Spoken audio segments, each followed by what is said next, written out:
Narito po tayo ngayon sa Labas ng Pasay. Apo. Labas ng NAIA Terminal 1. At ito pong ating kapatid na si Brother Mohammed Ibrahim. Yes, bro. Yes, bro. Ay husband nitong ating kapatid na Pinay. At base po sa documents noong 2024, na-hold na yung ating kapatid na si Mohammed. Yes po. Dahil nasa blacklist siya. Yes, Nasa blacklist, ibig sabihin, mayroong document siguro na kailangang makomply. And according to his wife, siya ay nag-aral sa Pilipinas. Yes, bro. Mga more or less ilang, how many years? 3 taon po. 3 taon. Kita mo, ang galing mag-Tagalog. No? And last, itong June 17, Yes, bro. bumalik siya sa Pilipinas. Na-hold siya ng Bureau of Immigration. And ngayon ay 20, kaya 17, 18, 19, 20. Kung bakit sila ay katabi ko ngayon, itong kanyang misis, yung kanyang wife, ay pabalik-balik sa Bureau of Immigration. Yes po. Walang malinaw na advice kung ano ang kanilang gagawin. Kaya ang ginawa po natin with Brother Matt and other staff, pumunta tayo sa Terminal 1 sa Philippine Airlines para alamin ano ang status nitong ating kapatid na si Mohammed. At napag-alaman natin doon pala sa holding room, Yes, bro. walang bed, walang maayos na facility. Para kang nasa isang open office lang, open office, tama? Yes, bro. At hindi maganda, hindi nakakatuwa. And mabuti na lamang, Brother Matt, Yes po. mayroon tayong kaibigan sa Bureau of Immigration. Agad-agad nating naitawag ito. Hindi naman natin binaraso. Ang sabi natin sa kanila, ano ba ang status? Ano ba ang dapat nilang gawin?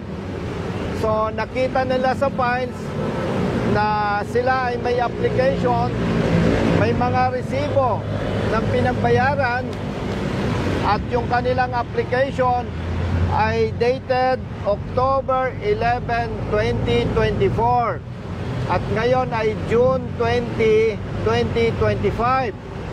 Kaya hinihiling natin sa Bureau of Immigration, especially sa Commissioner, na sana wag nang danasin ito ng iba. Bagamat itong ating kapatid na si Mohammed ay foreigner, tao pa rin siya. Ibig sabihin tao, dapat ay tinatrato siya ng tama sa pamamagitan ng pagproseso ng kanyang documents sa lalong madaling panahon. Hindi katulad nito, ilang months nang inabot, no? At itong ating kapatid na Pinay, pabalik-balik pa from La Union to Manila dahil wala naman siyang kamag-anak pala dito sa Metro Manila. Tama? So, ganun lamang. Ito po ay of course, sa tulong ng ating mga kaibigan sa airport, no? Hindi ko naman kilala, hindi ko na isa-isahin sila. Inilalabas natin itong video na to, one, para ipakiusap sa Bureau of Immigration na sana wag ganito. Pangalawang purpose, bakit inilabas natin to, ito ay pangalawa na sa ating inaksyonan na may problema sa Bureau of Immigration, na sana mabigyan ng atensyon itong mga ganitong problema, na iangat natin ang antas ng ating public service regardless kung foreigner or Pilipino o Pilipina.